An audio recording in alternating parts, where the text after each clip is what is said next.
So here we are, brother. Another classic session for everybody to digest. This time we have a sports conspiracy expert. Actually, he's like the sports conspiracy guy, Mr. Brian Touhy.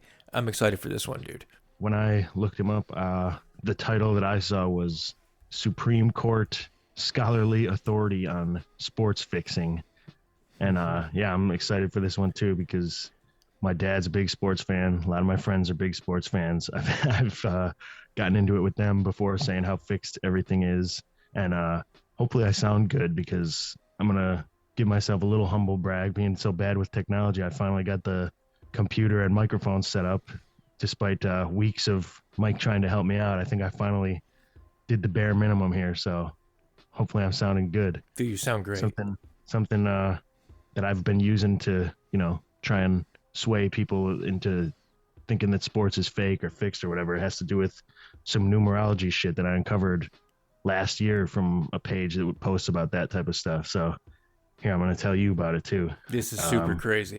LeBron last season was about to break Kareem Abdul-Jabbar's record after the record had been standing for 38 years. And LeBron was 38 years old last year when he was going to do it. It was on the 38th day of the year, 308 days after the 38th year anniversary of that record. To break the record, LeBron would have surpassed 38,388 career points. And the guy who posted this said, wild guess says LeBron scores 38 points.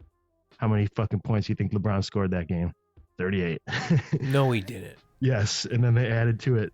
Kareem set the record in the 38th NBA season, and then LeBron was born 38 weeks after that record. Come on. I know. So I don't know if our guest is a numerology guy. I know he focuses mostly on, how sports are fixed and ways that they could be fixed. But yeah, I'm going to definitely bring that up to him, see what he thinks. Yeah. I think that's just so nuts, dude. Dude, that is fucking one of the craziest things I've ever heard in any kind of conspiracy ever, let alone sports. I mean, I've seen a lot going around with people talking about how every year the Super Bowl logo has like two shades of color on it, and it's the teams that end up inevitably being in the Super Bowl, and that's like a foreshadowing or a nod to it being fixed. I think even Aaron Rodgers was talking about it, which is kind of crazy. You can't put anything past, okay, nothing is sacred. I heard him when I was doing some research for this episode or for this session. I heard Brian Touhy say, listen, there's corruption in everything. There's corruption in politics, government, there's corruption in the school system, there's corruption in Fortune 500 companies, in everything. Why would you think that sports is the one exception? When you put it like that, it's like it really clicks, even for the people that kind of want to think that sports is like this sacred domain that, there's corruption in all those areas, but not sports. Not sports. Not in the billions dollars entertainment business. Right. Well, yeah, housekeeping. Everybody, if you're digging what we're putting out there, follow us on all the social medias, whether it's Twitter, X, Facebook, Instagram, Patreon, YouTube, all that good stuff. We did finally get the podcast up on YouTube. However, episode number... Our first strike. Yeah, session 9, the most recent one that Tom and I did, we got a little strike and they removed it from YouTube because of misinformation. So I'm going to re-edit that part out, try to repost it, and see if YouTube will accept that. But either way, you could still get that session number 9 available on all the other streaming platforms. So check that out. Patreon, we're still working on. We're going to get that up and running, but you can be one of the very first syndicate members. And yeah, any show ideas, questions, concerns, comments, whatever, shoot us an email, conspiracyandchill@yahoo.com. And got anything else, man? Not going to lie, I consider that strike after just about not even 24 hours of being on YouTube, a bit of a badge of honor that we're doing something right if the powers that be are already putting the censor ban on us. Dude, not even 24 hours. What do you say? Okay, so yesterday I applied for a YouTube podcast license thing. I got accepted, and it said that it'll be within 24 hours or so that they'll tell me, or that they'll shoot me an email, and basically give me the go-ahead that I'm okay to post podcasts. Well, I got that email, I guess, sometime in the middle of the night. I woke up this morning and the email was there. So when I got to work this morning, I ate breakfast, and then shortly after that, about 7 o'clock, I proceeded to work my way through all of the red tape and bullshit that I had to do to get the podcast up on YouTube. And I would say maybe around 8:30 is when the podcasts were uploading to YouTube. So you're talking roughly 4 or 5 hours. It was up there, bro. The Yeah. algorithm's out to get us already. I mean, shit. We really didn't even hit any crazy, topics. I don't want to get this one struck, but, we just talked a little bit about some of the fuckery that went on in the year of 2020, if you know what I'm saying. If we want to stay up on YouTube, we're gonna have to get some code words going. Oh, absolutely. Yeah, we're gonna have to figure that out. Or we could just do like I said, the Mario jump noise, or Yeah, I like that. that's always a good one. I can't really think of anything else. I guess should we just let him hear the conversation we have with Brian Touhy? Enjoy. Yeah, welcome to the show, man. Conspiracy and Chill. When it comes to sports conspiracies, man, you're pretty much the guy.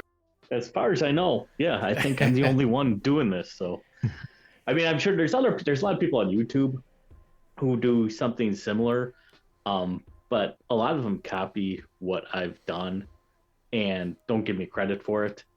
And at the same time, a lot of them just throw anything and everything up against the wall just kind of to see what sticks.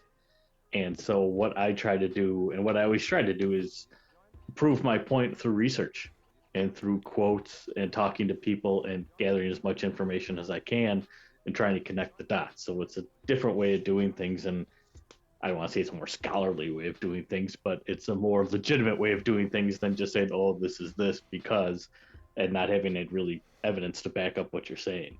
Mm. And anybody who has read any of your books, whether it's The Fix is In, Larceny Games, Season in the Abyss, and The Fix is Still In, knows that that's not just words you're saying. That's really the approach that you take. You are really all about evidence. So I do appreciate that. Yeah, it's like I say, it's one thing to just say it and spout off, well, I think this is fixed because, but it's another thing to actually prove your point through, like you say, through evidence and research. What got you into wanting to study and research sports conspiracies? Kind of happened by accident, to be honest. It's kind of funny. I went to school to be a screenwriter, and I tried doing that for a long time, and I had minor success, although I never had anything produced, but I had a manager out in Hollywood and that sort of thing. But my wife was telling me basically write a book, and the first kind of idea I had in my head was this sports conspiracy idea, because it was a book like I wanted to read, but nobody had written before.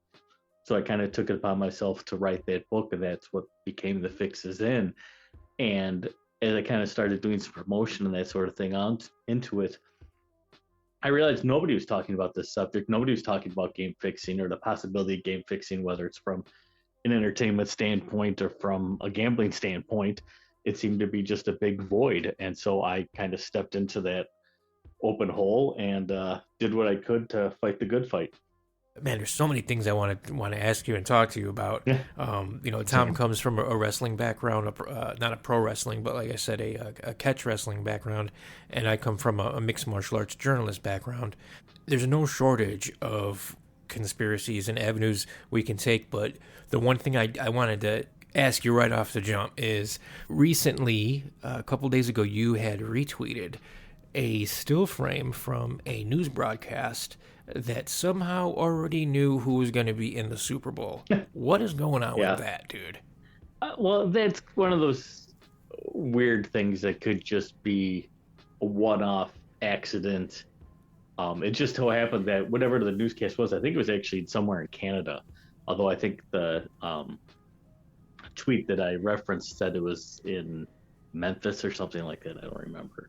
But basically in the news broadcast, they said the halftime show for the Super Bowl is going to feature Usher and these other artists, and the Super Bowl is going to be played between San Francisco 49ers and the Baltimore Ravens, which, as we know, as we're talking right now, that hasn't happened yet, although both teams are still alive. And so a lot of people jumped on that. I had a lot of people send that to me either through email or my Twitter account or what have you and say, hey, did you see this? And I mean, there's been other cases where, things have jumped the gun and they've said, oh, this team's they're going to be the champion or whatever. And sometimes it proves to be right and sometimes it proves to be wrong. It could be just one of those things where like whoever was doing the news broadcast had to fill in the blanks and they didn't really think about the blanks they were filling in when they did that. Or maybe they don't. We'll find out soon enough, right? Yeah, we will. And that was tweeted before either of those teams had won that week too. So yeah, True. I don't know, man. It's crazy. I know you got some stuff. But they were both the number one seed. So I mean, true. I try not to see, those are the kind of things I try not to read too much into, because that could just be a coincidence, like I say, a one-off, a happenstance thing. But, when you dig into the subject, there's more to it than just something like that. For sure. Yeah, I was going to say, I'm sure you've seen the talk lately of people citing the logos, how the logos will have like a tint of two colors and be like, oh, this is foreshadowing which teams are going to be in. And this year features red and purple. So yeah, that's another one that's the past two Super Bowls that did seem to play out, though. That's the interesting thing with the logos is that the colors within the Roman numerals did seem to match the two teams that wound up playing. Like last year's was kind of green and red, and we had the Chiefs playing the Eagles, and I forgot what was the year before what the colors were, but it matched the two teams as well. So, and that's almost one reason I think almost for sure that it's not going to be the Niners and the Ravens, because that became, again, that was another thing that kind of trended on Twitter for a while, like before I think even the playoffs started. And I think I know the NFL is aware of what I've done, and I know the NFL is really aware of things like hashtag NFL rigged on Twitter. I will say this much. I can remember a game when Peyton Manning was on the Broncos, and it was either the AFC Championship or the game just before, and they were playing the Ravens, and it was like the final play of the game, or what should have been, and the Broncos threw up like a Hail Mary, and the defender, like you said, obvious, and I was like, it couldn't get any more obvious than this when I was watching it at the time. The cornerback was barely covering the guy, and like he should have been double, triple covered. They were throwing a Hail Mary to win the game, and the guy like botched it so bad. He like jumped way ahead of the time, and there's no way the guy misjudged it to that level. I was like, holy crap, that was completely fixed. Like, that's just one of the moments I can recall. I don't know if either of you guys remember that exact moment, but that was extremely suspect. I don't remember that one distinctly, but there's been so many plays by players and calls by referees I started doing this like 15 or so years ago. There's so many of them. And that's the part that I think fans should wake up to. Is, if it happened once a year or once every 2 years, you say, okay, well, that was a bad play, that was a bad call. But when you see it week after week, and it seems to benefit certain teams over other teams all the time, and those same teams are tied to the main storylines that the league and their broadcast partners are pushing, that's when you start going, well, wait a second, is this just a happy accident, or is this controlled? Is this being manipulated? Is it what the NFL and the broadcast, networks want, because that's what's going to drive fans to the games, and that's what's going to make everybody money? Yes. Oh, yeah. Just like when they had Ray Lewis's last season ends in a Super Bowl. They had the Harbaugh brothers perfectly lined up to make it to the Super Bowl. Peyton Manning go out on top in Super Bowl 50. You had Jerome Bettis in the home Super Bowl in Detroit. You had the Saints after Hurricane Katrina. I mean, you go on and on. There's so many storylines that have come true that, that's why I started doing this, is I saw too many coincidences that seemed to benefit the league. And I said, I don't believe in coincidences when it's tied to $1 billion or more. It's no longer a coincidence. It's a business plan. Sure is. One of my favorite storylines, and I predicted it too, was it was September 11th, 2001, that horrible day that we all remember. But who won that year's Super Bowl? The Patriots. And they came out of nowhere because they weren't like this juggernaut powerhouse team. As a matter of fact, they beat the greatest show on turf. They had no business winning that game, No. So, yeah. Well, and that was interesting. Well, because and it was interesting, too, for that, is because of what happened on 9/11 and how America changed immediately after. I mean, people forget that the NFL changed the logo of the Super Bowl right after that to become a more patriotic thing. It all became a patriotic, and the Patriots were the first team in NFL history that wasn't introduced, like had their starting lineup introduced. They all just came out on the field as a team. I mean, it was like this whole, it sounds conspiratorial, but this whole psyop thing where they were trying to, push this message on the American people through the NFL and through this football game, which of course was the most watched television program of the year. And that is one of the things that makes you stand up and go, oh, wait a second, was this planned, or was this just lucky on the NFL's part? And again, I don't believe in luck when it's tied to $1 billion. Honestly. And I believe the Saints also won the Super Bowl after Hurricane Katrina too. Yeah, it took them a couple years to get there, but the first year immediately after Hurricane Katrina, they made it to the NFC Championship game and lost to the Bears, who went on to lose the Super Bowl to the Colts, which is kind of odd because when the Saints did get to the Super Bowl, they again played Peyton Manning. So it was almost like it was supposed to happen, but it didn't happen. And then to me, it seemed like Peyton Manning threw that Super Bowl to make sure the Saints won it. Yeah. I was going to say Mike and I are from Chicago, so. So am I. Well, I was the area. Oh, nice. I was a area. Bears fan, and plenty of suffering as a Bears fan. I was also a Bills fan too, and ouch. No, yeah, exactly. I don't really watch football much anymore, and I know that the Bills are kind of good now. But something I noticed back a long time ago when I was a Bills fan, and I was kind of noticing like they were getting screwed. They even put a complaint in with the league one year, like that they were facing more teams with extra time off by like a massive disproportion. Like they would have a bye week, or they'd be playing a team coming off a bye week. They'd be playing a team coming off a Thursday night. Like they just had a disproportionate amount of teams that had extra preparation. And I guess I believe it was only the Browns owners and the Bills owner who voted no for Commissioner Goodell to like approve him as the commissioner.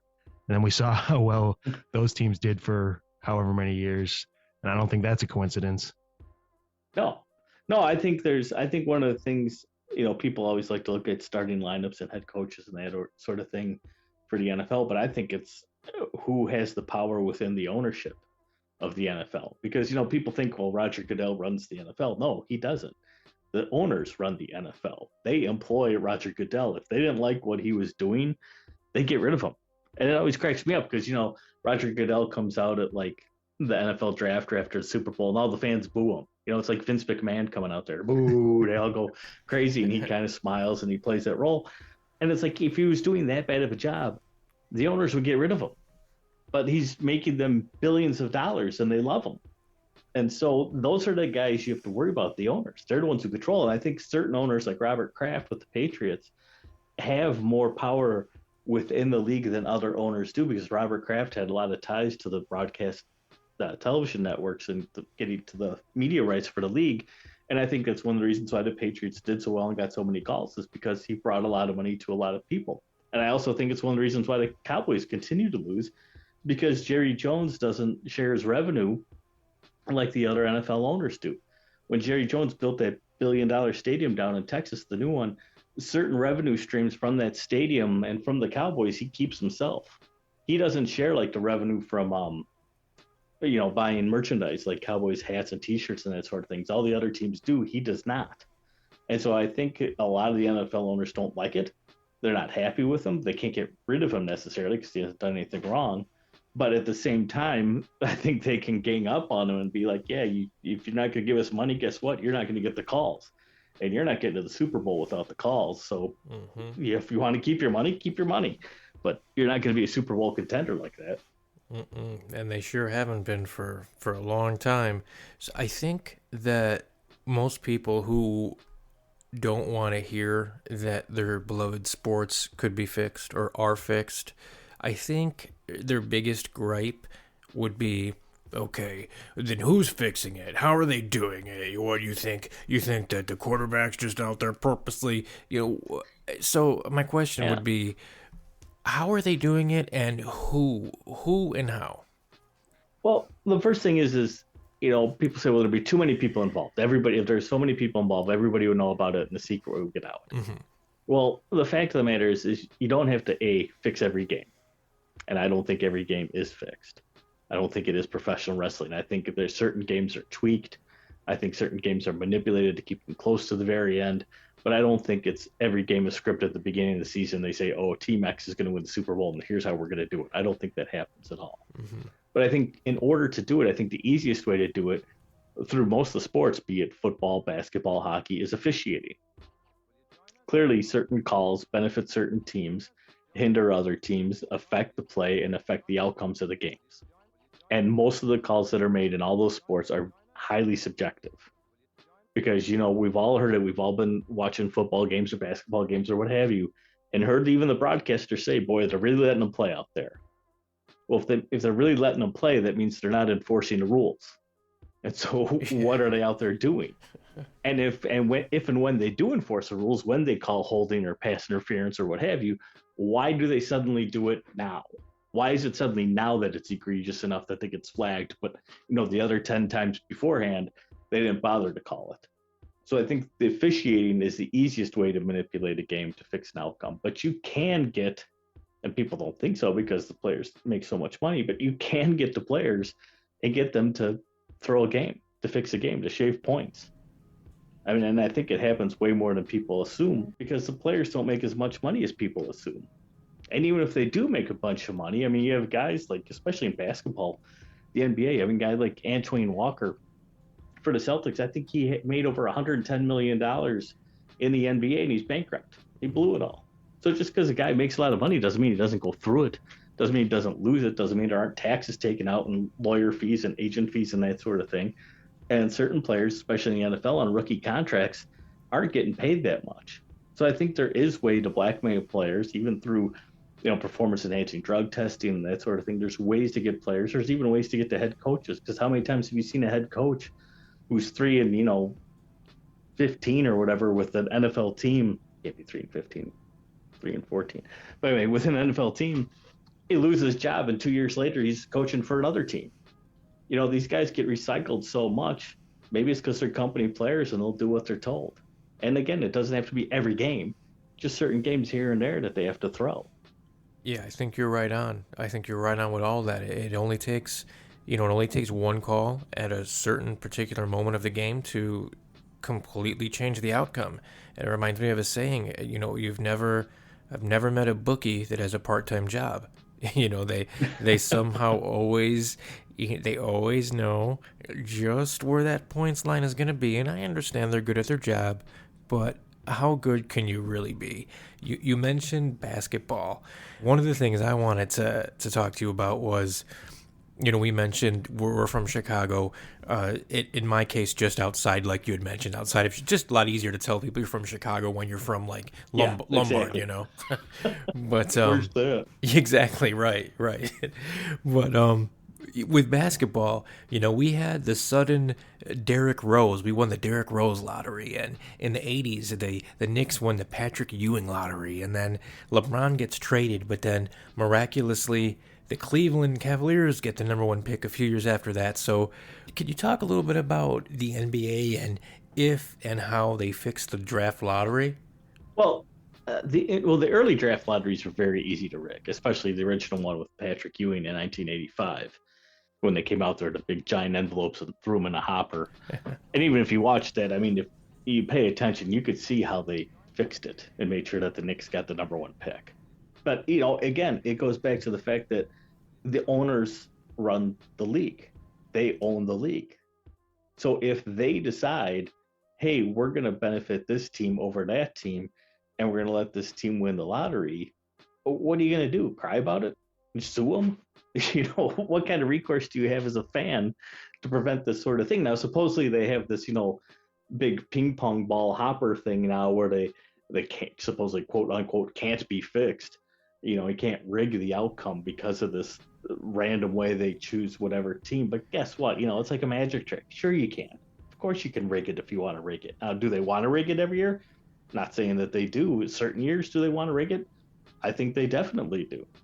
And I think, again, they have the control and ability to do so. And especially they don't make it now. They don't even make it public. They have a couple of trusted journalists that are in the room to watch what happens. Yeah, okay, sure. Trust the journalists.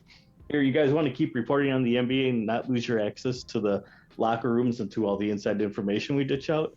Guess what? You'll do exactly what we say. You'll tell the fans exactly what we want them to hear, right? Right. And that's all it takes. Wow.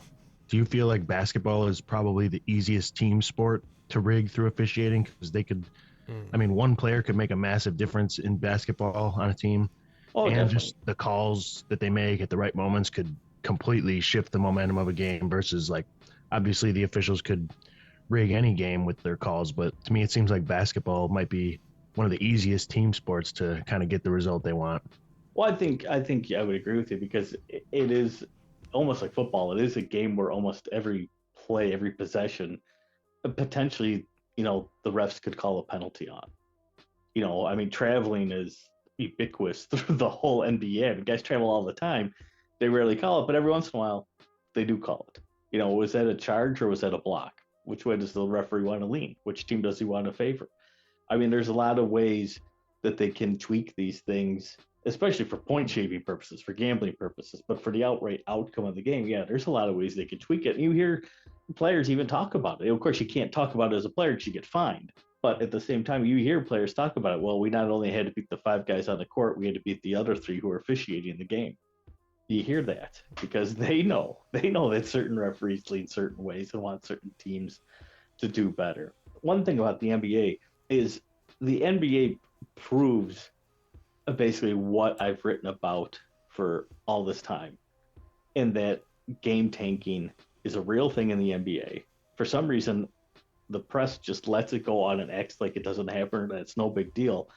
But you literally had Mark Cuban, the owner of the Dallas Mavericks, twice in 2 different seasons publicly say, I told my team it's in the best interest to lose.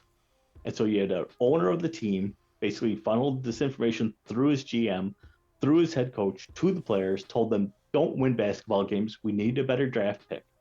And if that's not exactly what I'm talking about in terms of fixing games and rigging games, I don't know what else is. I mean, that's the proof. And if they can do that in a regular season game, you can say, well, those games don't matter. Well, then what games really do matter? If regular season games don't matter, do really all playoff games matter? Or could they say, hey, look, we want this to go, instead of a 4-game sweep, we like it to go to 6 or 7 games because we're going to sell more tickets, more hot dogs, more parking, more T-shirts, more whatever, and maybe we tank a couple of playoff games, take a couple of games in the finals. I mean, what games then matter? But that proves my point 100%. And I've had funny journalists argue this with me, like, no, it doesn't. I'm like, oh, well, what else do you call them if they're not fixed games? If an owner's telling the team to lose, it's a fixed game, straight up. Yeah, I mean, what are you going to do? Go against your owner and not have a job come the next week? Yeah, I mean, you don't, not really much of a choice. One of the things that kind of blew my mind, Tom is really big into like numerology, and he brought up this crazy, I guess you could say, I'm with you, I don't believe in coincidences either, but maybe you can call it that. Tom, why don't you tell him this crazy thing with the number 38? Yeah, so I'm no expert on it, but this being a conspiracy show, we go pretty deep into the conspiracies, and this guy that is his specialty is numerology, last season posted this about LeBron. So I'll kind of sum this up here, and this is just too much coincidence. I try to, use this as a glaring example to try and show people, like, no, sports are manipulated, they're rigged, but this is like another level of it. So last year, LeBron was about to break Kareem's record after 38 years. LeBron was 38 years old during that. It was the 38th day of the year where he was having the game where he was going to attempt it, which was 308 days after the 38th year anniversary to break that record. LeBron would have surpassed 38,388 career points. And then to follow up, that guy said, wild guess says he scores 38 points. How many points do you think LeBron scored that game? Come on. 38. 38, yeah. And then the guy That's nuts. added after that, after the game, after the fact, he said, wanted to add that Kareem set the record in the 38th NBA season, and LeBron was born 38 weeks after that record was set. Unreal. Yeah, it's a little a little much. Is that just a case in like of looking into things way too much and trying to find, coincidences where there really isn't any, or is there? I don't know, man. That kind of sounds like you said, that's a little much. It is a little much, and it's hard to say. I mean, I'm not a guy. I know there's a lot of people into what's called gematria or whatever. Yes. Yeah, gematria. I mean, I used to be good at math back in high school. It's been a long time since high school, so I don't think I'm that good at math anymore. But it seems to me like a lot of times with those things, they're cherry picking numbers and cherry picking, what gets divided by what or what gets multiplied or added, or we pick these numbers but not those numbers to get to some kind of contrived result, at least in my opinion. Mm-hmm. I know some people supposedly have been able to predict certain things that happen based off those numbers. I haven't looked into it enough to say one way or the other, but there are certain, like you say, coincidences that seem just way too coincidental to be actual coincidences, and not like a pre-programmed idea that they're trying to get across. For sure, for sure. Before we get into some MMA and some UFC questions, one last football question I wanted to ask you about. There is a group of people who believe that, well, first off, a few years ago they put this rule in play where they have separate footballs for field goals, I guess now, right? And there's a group of people that believe that maybe there's some kind of magnetic device or something in these footballs where they can turn them on and then make the field goal swerve to the left or to the right, like we had just saw this last weekend, Buffalo wide right, and it kind of looked like the ball made a very abrupt right turn. Do you think there's anything to that at all? Do you think that they're doctoring these field goal balls at all?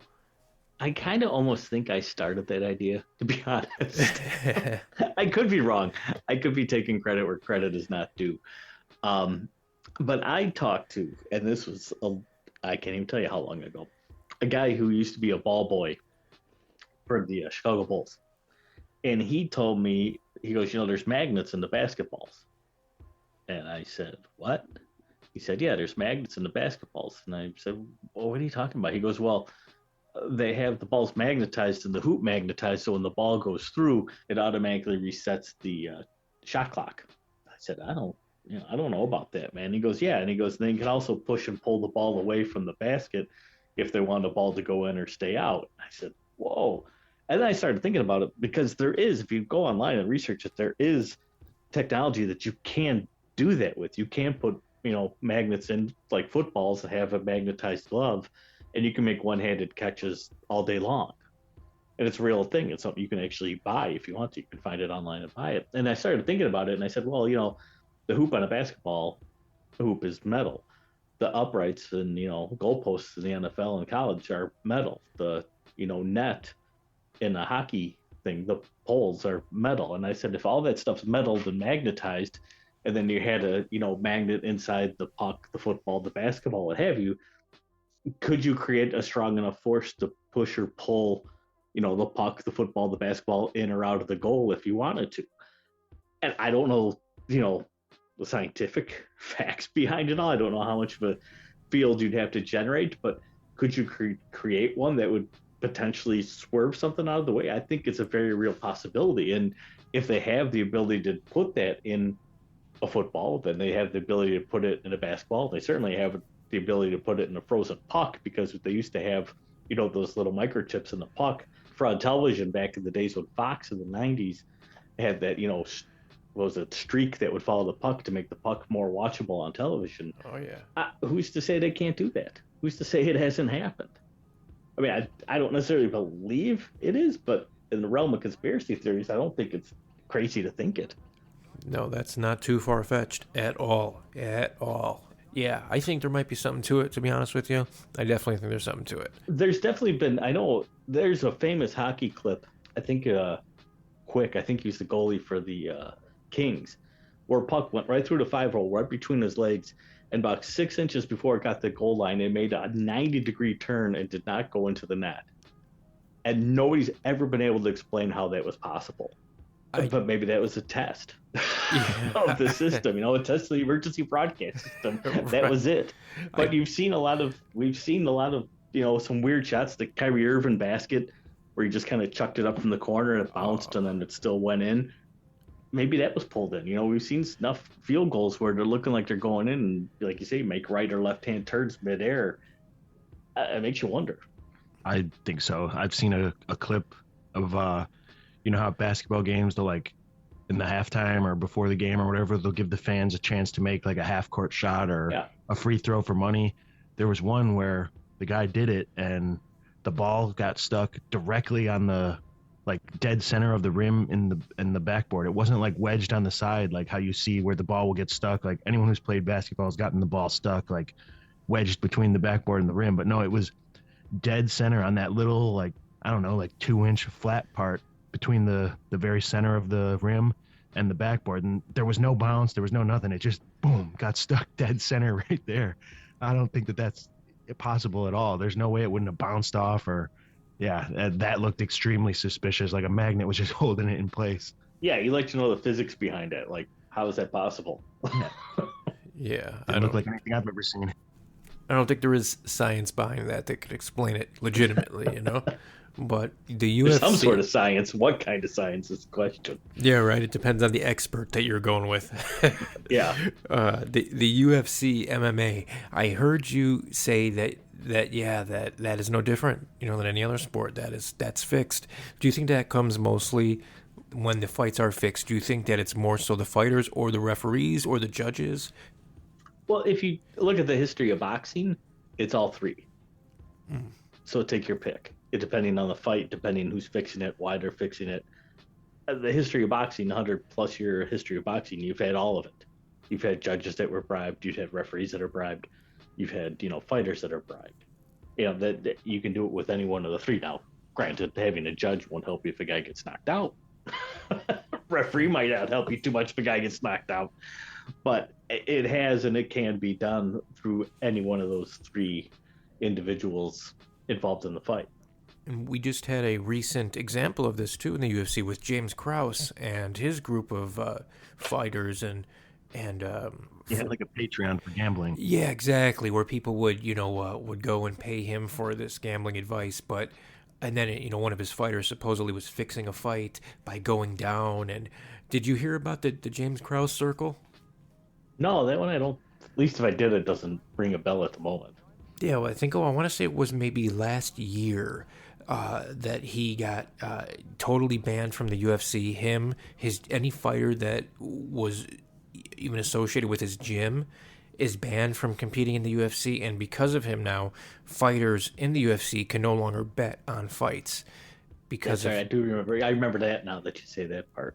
Yeah. So what it was the betting line changed like dramatically, like within 24 hours of the fight, because I guess a guy was going into a fight like highly injured, so he knew he wasn't going to win, and his coach was running like a big betting scheme and like was making money by giving these pick advices to people. So somewhere along the line they were like, wait, so don't pull out of the fight, you'll still make money, like I can guarantee you money if you just go in, you lose, like we'll get people to bet against you. And the guy in the fight went out and he took a kick, or he threw a kick, and then he pretended like the kick hurt his leg, and then he went down, and I guess the UFC was suspicious because the betting line just got flooded. It was like a random prelim fight that didn't really matter either, and a bunch of people started picking like, okay, round one finish against this guy, and then he goes out there and gives a very suspect performance where he kicks with his own injured leg and then takes a dive, and yeah, that's what resulted in that, and now no one wants to be affiliated with James Krause. Yeah, well, that's the stupid way of doing it. That's the way you get caught way of doing it. I mean, that's because that's what happens, in tennis a lot, because tennis is fixed all the time, all over the world. And a lot of times the people that they've caught fixing tennis are, the person who's 179th ranked in the world playing whoever's, ranked 181st in the world. And yet there'll be, a $500 bet on the first set, but there'll be like $20,000 bet on game 2 of the second set, and only $500 bet on the third set. And lo and behold, something weird happens in game 2 of the second set where the $10,000 was bet, and people start going, I wonder if something went on there. That's the same kind of thing with that fight. Some prelim fight that nobody cares about, and then there's all this money flooding in on one side over the other. it's enough to raise suspicions. I mean, that's not the way of doing things if you want to get away with it. I think that matchmaking is obviously a way that you could argue they're fixing things, or kind of like building up a star in a guy's career and Well, to change the trajectory of their exactly. career. I mean, have you ever heard of a guy named Charles Farrell? The He's name, a fighter for boxing, not for UFC boxing. the name sounds familiar, but I don't know if I can't put a face to him. Well, Charles Farrell, he managed 5 different world champions throughout their career. Okay, so I mean, he was in the fight game a long time. He knew a lot of people in the fight game, whatever.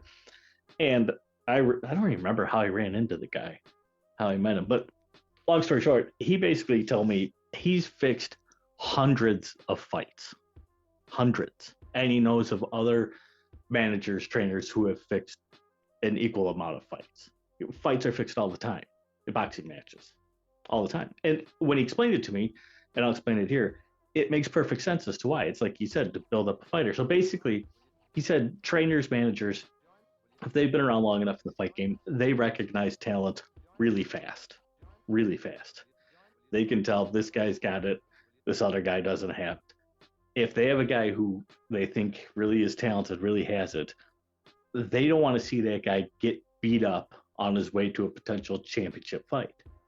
So what they do is they take this fighter, this up-and-coming fighter, and basically go to another manager who has their own stable of palookas, just average, ordinary fighters, and they say, hey, look, my guy, basically through their little code talking, but basically says, hey, look, my guy needs 3 rounds of work. You got somebody who gave me 3 rounds of work? He says, yes. They fight. The up-and-coming fighter wins in the 3rd round with a knockout, and the career goes on. And that's why a lot of times, especially boxing, you'll see a guy get to a championship fight, and he'll be 22-0 with 20 knockouts. Well, chances are those 20 knockouts were all fixed fights.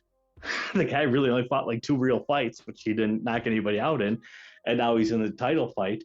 And so all those matches were fixed along the line to build this guy up to get him to the title fight, which is the only fight that matters. He's gotten work, he's gotten training, but he hasn't been injured on his way up to the title. And that's the way things really work in boxing. Wow, and it's probably the same, in mixed martial arts, the UFC. I'm sure. Yeah, and when you think 100%. about it, for sure. And when you think about it, it's not out of the realm of possibility for managers to fix fights without even the fighter really consciously knowing that they're being had too, right? Well, exactly. And it makes sense. And the thing is it makes sense. I mean, it makes perfect sense if you stop and think about it. If you step back away from the fact of saying, oh my God, this fight's fixed, it makes perfect sense what they're doing. But yeah, exactly. The fighter, the up-and-coming fighter, he probably has zero clue. In fact, you don't want him to know, because that might affect his, whole mental aspect of the fight game. And he might just think, well, he's a bulldozer because he's gotten through 20 fighters with, 20 knockouts. But it's probably all set up. And it's funny, too, because actually I think it's Rocky 3, if everybody's a Rocky fan, I'm pretty sure it's in the 3rd Rocky fight before Mickey dies. He actually tells Rocky that he set up a number of fights for him while he was champion, to make sure that Rocky stayed champion. It's kind of funny. It's actually in the movie that he brings that up. But I mean, it's a real thing. And like I say, I'm sure it happens in the UFC and the MMA because it's the same thing. It's the same realm. It's the same fight game. It's just a different style of fighting. But again, it makes sense.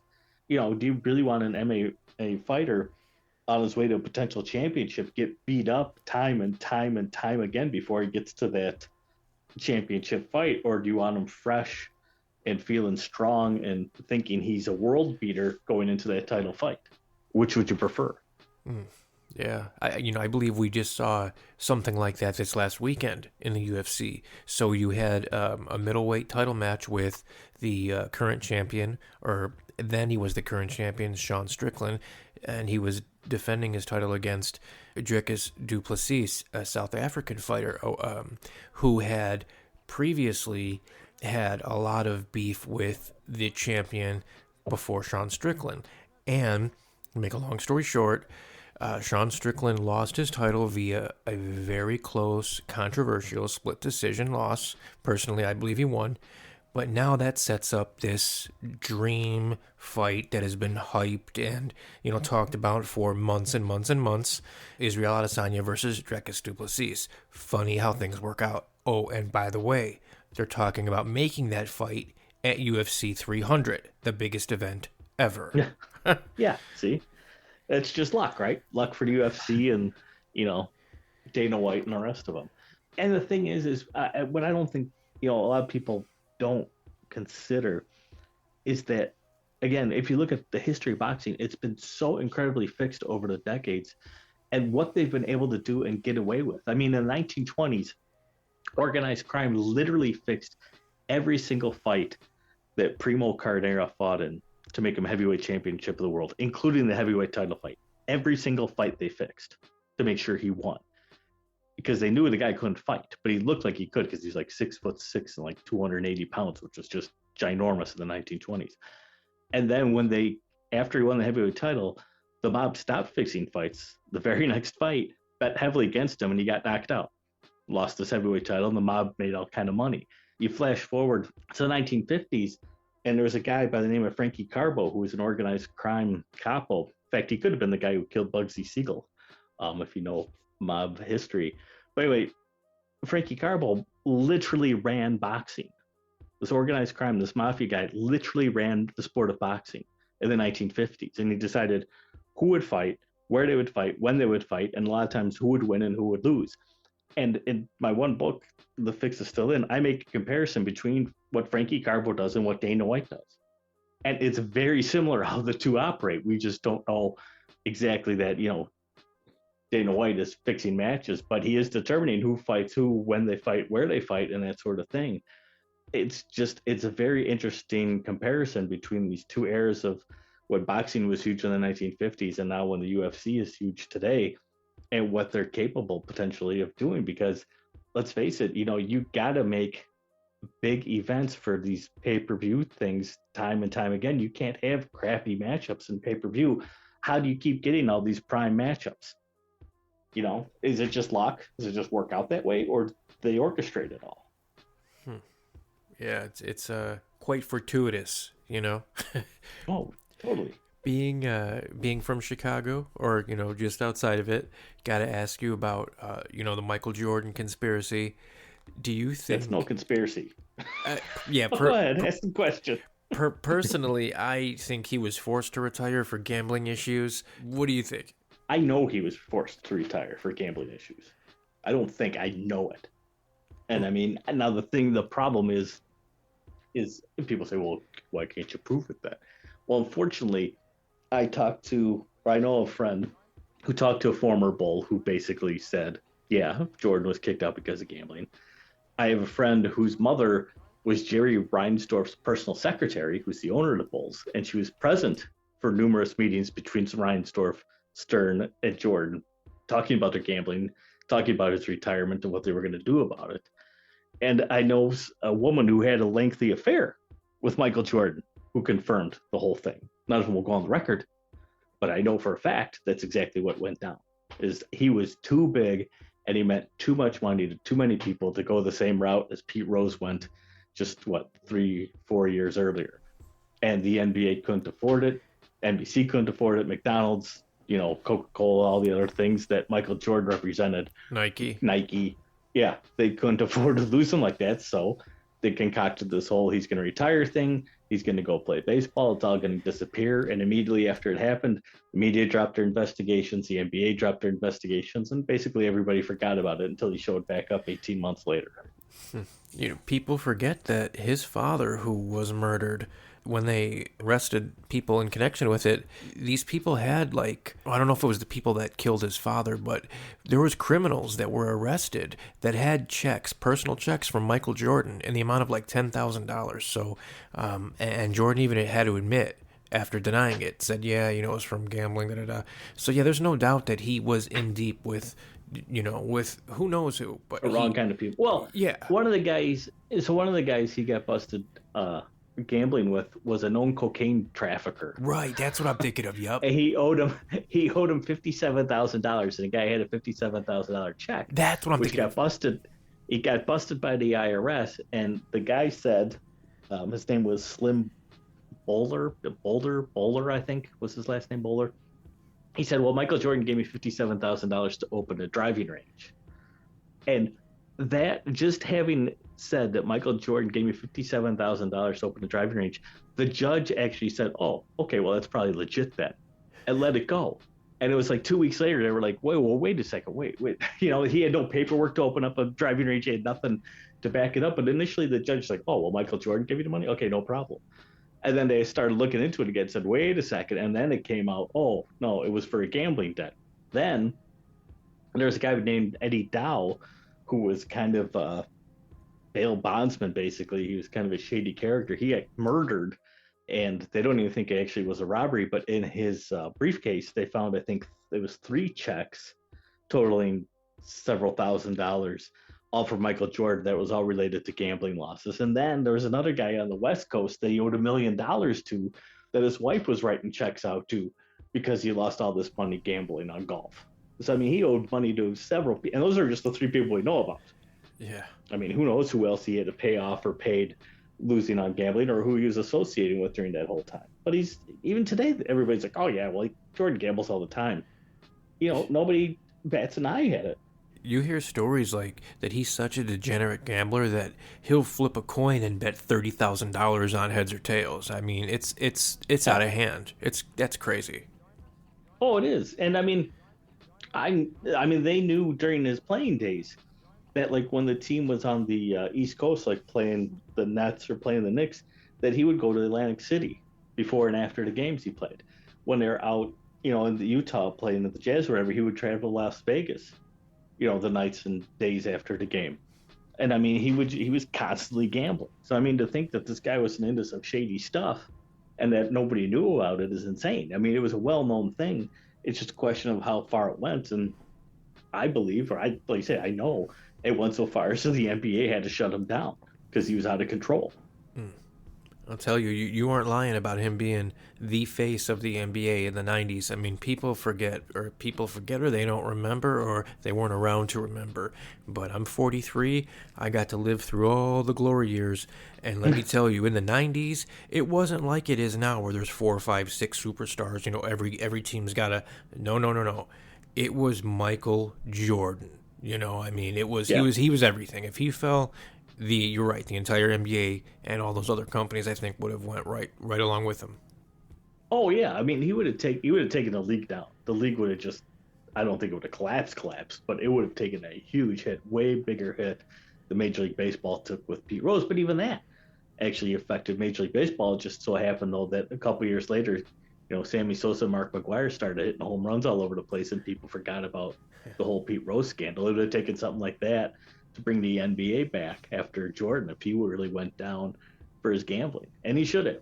And I don't even know how they allowed him to become an owner. I have no idea how they just ignored it all, but I think he's just too big of a face, too big of a name. It means too much money to too many people to really knock him down the notches he should be knocked down. He should be kicked out of the game. He should be kicked out of the game. He should be kicked out of the Hall of Fame. And there's other players who should be as well, if they were serious about stopping gambling within the sport. Yeah, I mean, if Pete Rose was, it should be, everybody should be held to the same standard. I agree.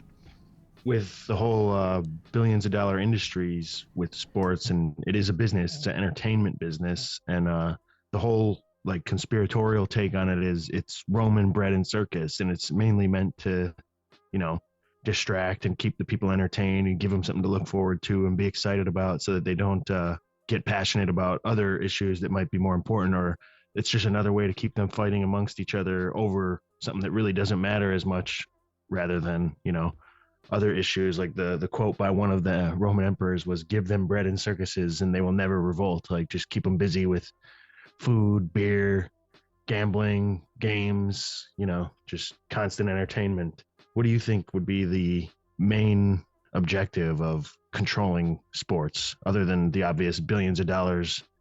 Do you think it would be more of something malevolent like that, like oh yeah, psyop? Oh yeah, I 100% agree. I mean, the Romans weren't dumb; they knew what it took. And I mean, it's the same today. I mean, and a lot of people don't even think about how much professional sports are subsidized by the government. I mean, teams get, the leagues have, antitrust exemptions. Local governments give them free land, build stadiums for them, give them tax breaks, give them all sorts of things and incentives to stay in a city or move to another city. It's not like these owners are really independent when it comes to that, but it is something that they control the games themselves. But it is, I mean, look how distracted people are, especially by the NFL. I mean, the NFL is the most watched television program in the country, and the most watched television programs in the history of the United States are all NFL games. They're all Super Bowls.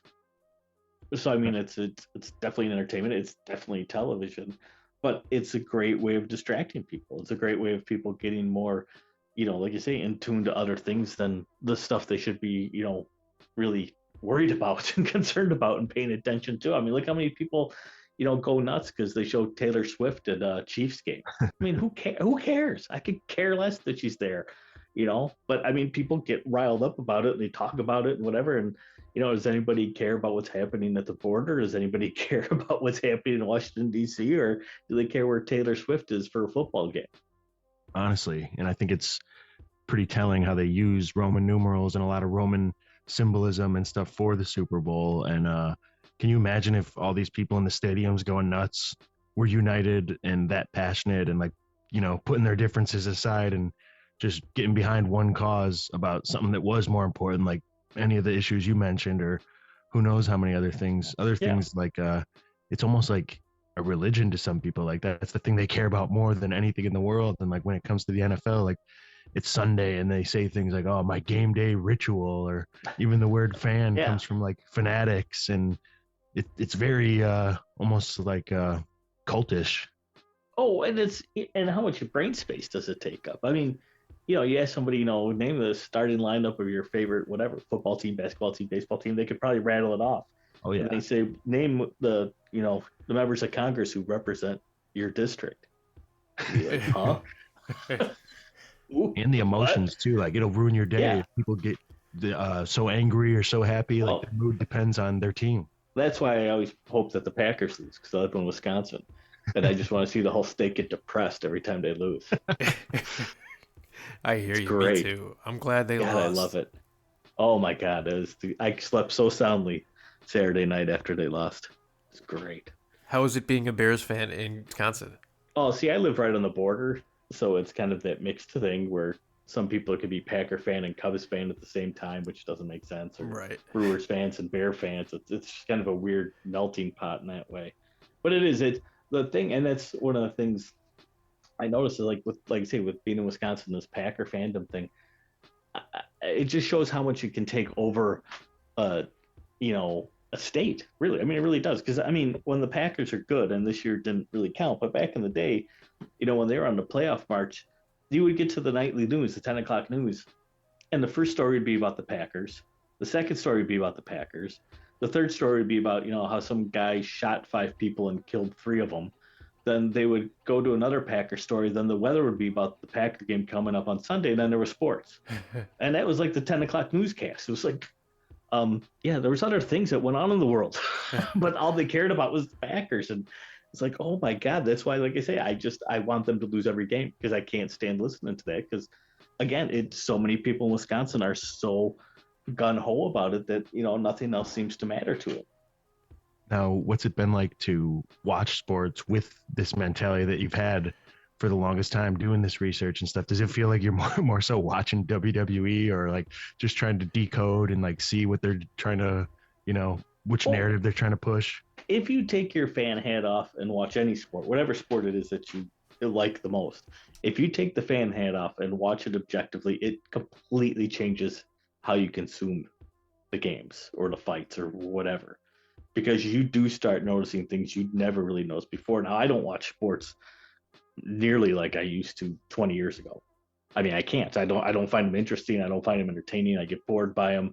I mean, I could still go to like a baseball game. I could go see a hockey game. I could watch a football game. But I can't do it nonstop every night, every weekend, what have you. I just can't. Because like I say, to me, I see right through it all. And you could just tell. I mean, like the Packer game, and Packer 49er game, I knew the 49ers were going to win that game. I knew it was over before it was over. I mean, I saw it, like the writing was on the wall. I saw what was going to happen. I could feel it coming. And I mean, same thing with like the Ravens. I knew there was no way the Ravens would lose. I mean, there's certain things that you can just tell by the hype, by the storylines, by how the certain games start to play out. You can just tell how it's going to go. I mean, but you have to be willing, like I say, to not be a fan and watch it as a rational person. And it's a hard thing to do because there's a lot of times where I've talked to people about this, and a lot of times people say I ruin sports for them. But I could talk to somebody who's like an NBA fan, and I'll talk to them and say, hey, the NFL does this, the NFL does that to manipulate games, and they'll be 100% with me. And then I'll say, and in the NBA, when they do it, and people will be like, whoa, no, they don't do that in basketball. That doesn't, not my sport, not my team. It's an instant pushback because it is partially psychological. It's kind of like a drug for a lot of people. And you can't start telling them Santa Claus isn't real because it really messes with them. Yeah. That was like when I first found out WWE and pro wrestling was fake. Like, no, it's not. They take chair shots and they get slammed. How could that be fake? How could it not be fake? Think about it. Yeah, right. That's the real question. I was just taking a look here at your website, which is thefixisin.net, which is just a great resource. And as well as you could find a lot of your work or all of your work in books. They're 2 signed books, so everybody should check that out. One of the cool things I was looking at here was you have the top 10 fixes, the games, and then the streaks. And number 8 right here is Ronda Rousey's UFC career. I think that's very apropos. Well, I think it was all orchestrated. Yeah, going back to making a fighter's path a little bit easier by picking and choosing their opponents, right? Yeah, exactly. Yeah, I mean, I'm not saying, it's like a lot of this stuff. I'm not saying like she wasn't talented. I'm sure she could kick my ass right now. And could back in the day. I wouldn't deny that one bit. And it's the same with like, certain athletes like LeBron and Jordan and, Aaron Rodgers and, Lamar Jackson stuff. You can't fake talent. And there are certainly guys out there who are way more talented than even their contemporaries that they're playing against. And you could see it and it's obvious. And I think, the leagues aren't stupid. They know those superstars exist, and they just basically say to the officials, like, look, you create a bubble around a guy like LeBron James, where you can't defend him like you defend other players because they're going to call a foul on you. It gives them a little more room to operate. They're going to do better. They're going to score more points. They're going to win more games. They're going to get to the playoffs more. They're going to get to the finals more, potentially win championships more. But that's not bad for the league. If one guy dominates like that, if a Tom Brady dominates like that, because you know what? Everybody in the league is benefiting from that. I mean, with so much revenue shared amongst the teams and coming from the broadcast rights from the major media outlets, everybody wins. So, I mean, to create those bubbles around those star athletes to allow them to almost overachieve because of the bubbles, it makes perfect business sense. Why wouldn't you do that if you ran such a business? Yeah, that's why Vince McMahon didn't want to get into the UFC business because he couldn't determine the outcomes. So, yeah, the last thing I wanted to ask you about, Brian, if you don't mind, is one of probably the most widely accepted fixed game is Super Bowl III. Would you agree with that? And if so, can you lay it out there on just why people think that is probably the most fixed game ever? I don't know if it's most widely accepted. But top 5. Yeah, I mean, well, for people who look into this, yeah. And if they like history, because a lot of younger guys don't even realize Super Bowls went on back in the 60s, Right. But basically what it was is it came down to what people, again, you have to know a little bit of history of football, is there's 2 rival football leagues. I mean, there was the AFL and the NFL, and it wasn't like the NFL and the XFL or the USFL or what's the new one, the UFL now they made it into. They were pretty much legit rival leagues where they would fight over, the star players coming out of college, and it was costing everybody money. So the leagues decided to merge. The only problem is that the NFL fans outnumbered AFL fans probably at least 3 or 4 to 1. And it's funny, the AFL brand of football was seen as inferior, despite the fact that it actually almost mimics today's football league because there was a lot of passing, a lot of receiving, a lot of high scoring. But a lot of fans weren't receptive, I should say, to the AFL and their style of football. So when the leagues decided to merge and created the Super Bowl, fans were very skeptical. And then after Super Bowl I and Super Bowl II, where the Packers killed the Chiefs and the Raiders, NFL fans were really like, this league's gonna suck when they add all these new teams in. And so here came Super Bowl III, and the NFL was represented by the Baltimore Colts, which was literally one of the best teams in football history to this day. I think they had the biggest point differentials, like 18 some odd points a game, which was only recently beaten by the Patriots a couple of years ago. But it's like the second most point differential per game of any team in NFL history. And they were playing the Jets, who finished third in the NFL. And everybody assumed the Colts were just going to blow them out. It was going to be another terrible game like the other Super Bowls.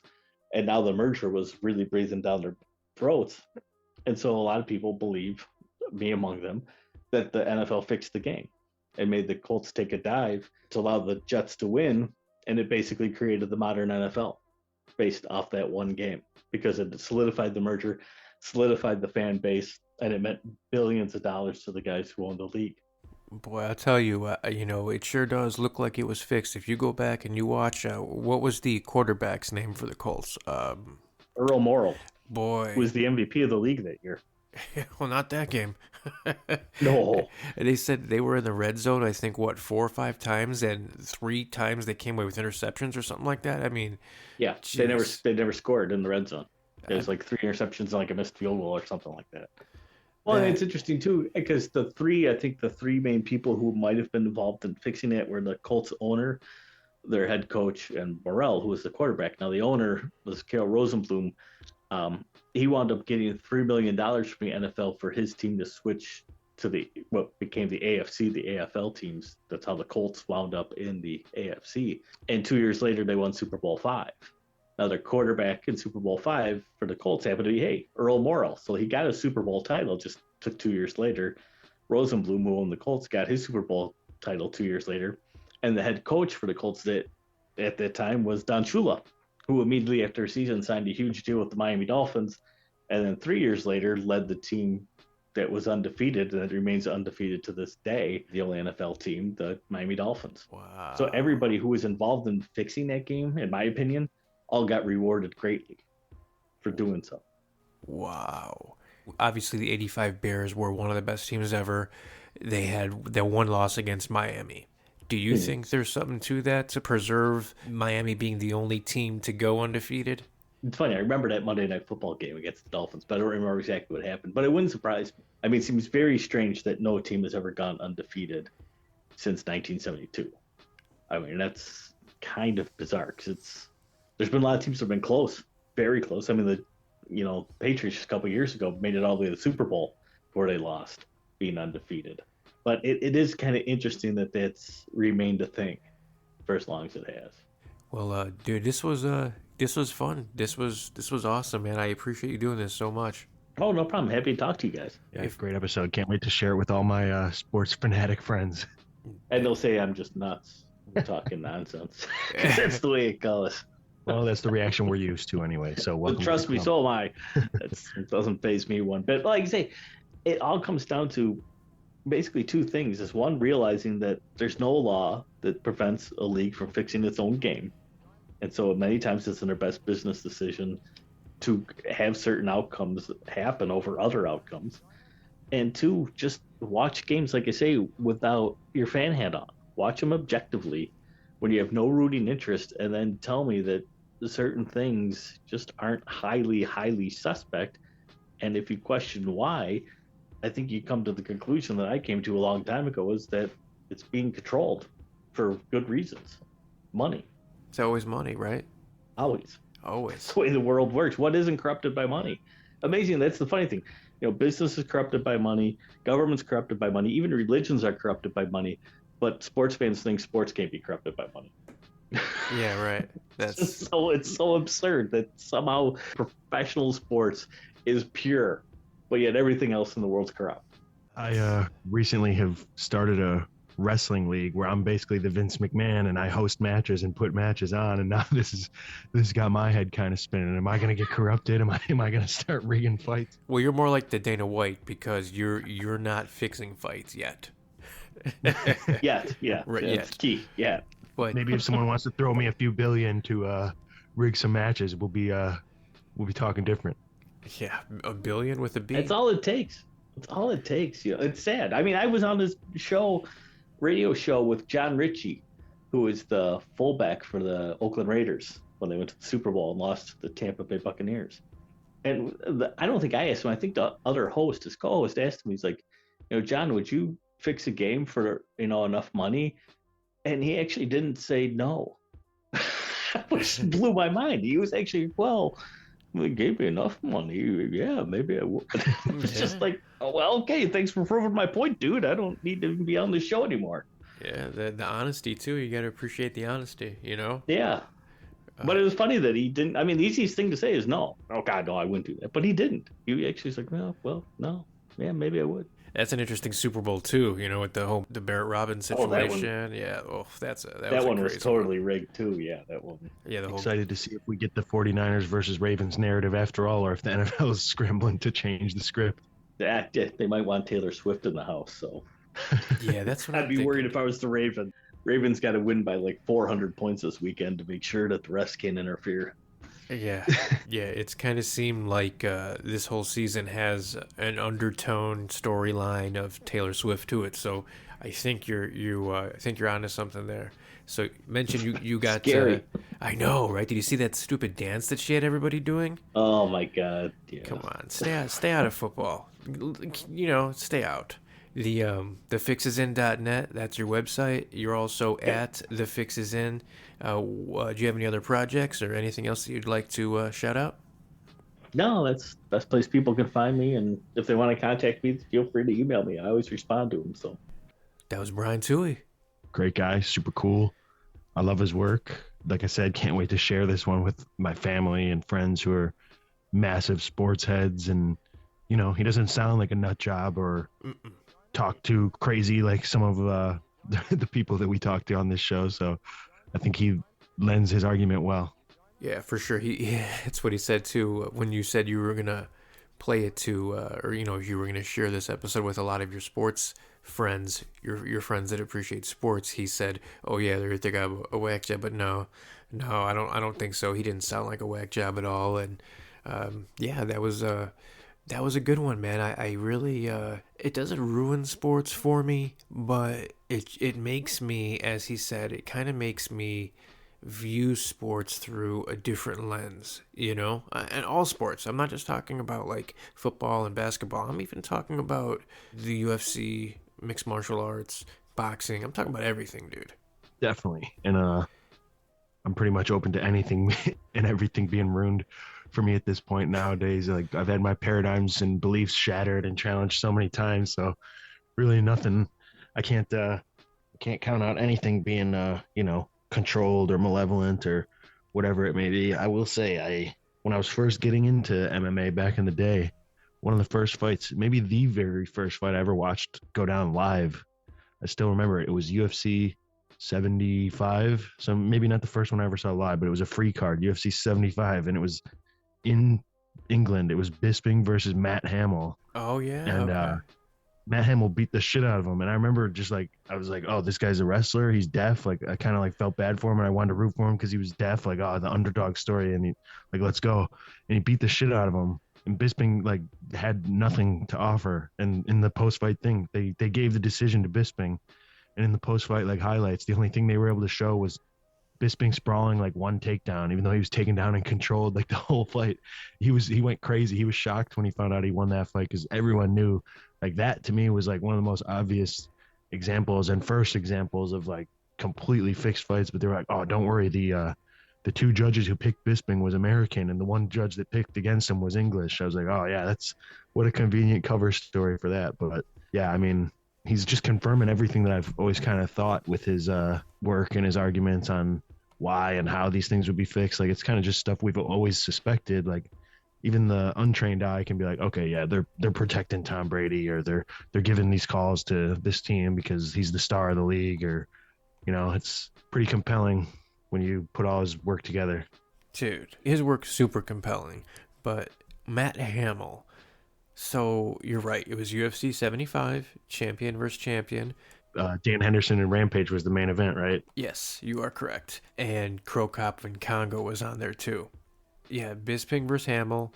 It was a split decision, and it was the co-main event. You're right about all of that, what I find crazy is Matt Hamill was also involved in the only blemish on John Jones's record. So John Jones has the one no contest, and that was from a fight. I remember watching this fight live when it happened. It was He when was getting killed. He was getting killed. he was destroying him. It was when John Jones was still pretty much an unknown guy on the prelims, and he beat the brakes off Matt Hamill. But what had happened was he had used a 12-6 elbow, and even though it really didn't cause damage, that is an illegal elbow. So that is why the fight got turned into a no contest. But yeah, that I heard that rule is changing or has changed. So that's good because that's some bullshit. Yeah, I would like to see that rule change, and I'm glad that Matt Hamill has the blemish on that because I hate John Jones. I think he's a piece of shit. I've never really liked him. I mean, when he was coming up, it was a little easier to like him, but everything that has happened with him, and he's had a couple of decisions that arguably should have lost that went his way, and I never really liked him. And then Matt Hamill got robbed by Bisping, so it is funny that he got awarded that shitty fucking win over John Jones. But hey, I'm all for it. Yeah, the only good thing is Matt Hamill couldn't hear how he got fucked, you know?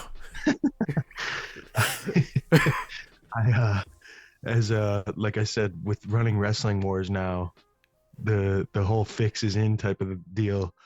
I could honestly see so much from the inside. Like when I'm trying to put matchups together, like one of the main things I've focused on is trying to make fair matches because I don't want somebody to feel like, oh fuck, like, you know, I got fucked. Like, was Tom trying to, you know, get me beat or favor someone else? And I tried to make sure every match that I've put together so far was, you know, competitive and evenly matched, or, you know, nobody was mismatched and just totally outclassed. And I think I've done a good job of that so far. But hey, someone wants to throw me some millions and billions, we could talk. Yeah, right. Touching on the 12-6 elbow. Do you know why that elbow is illegal? Some goofball boxing commissioner said, I've seen guys break boards and break ice with that elbow. Like, we can't let them do that to somebody. Yeah, you're right. That's exactly it. Yeah, some jamoke was up at 3 a.m.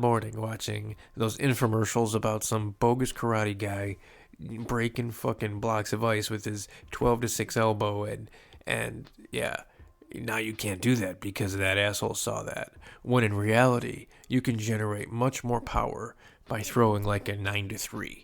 You know, like, yeah, it doesn't make any fucking sense. Yeah, John McCarthy tells that story, and I just think it's so fucking silly. Like, these guys know nothing. 12-6 elbow while being on top of someone is honestly, it seems like one of the least efficient strikes you could throw. Like, yeah, so many other directions that you could throw that elbow is a lot harder. And if you don't know what we're talking about, if you're listening, they call it a 12-6 elbow because you're bringing your elbow straight up from the ceiling and straight down onto the guy. But what's funny is if you throw an elbow at any other angle, like if you're on your back and the guy's on top of you and you're throwing the exact same strike from your back, from the perspective of your back, it would be a 12-6 elbow. But I guess since you're not vertical and say you're you know, the guy's on top of you, he's in your guard and you're elbowing him on the top of the head, it's the exact same strike.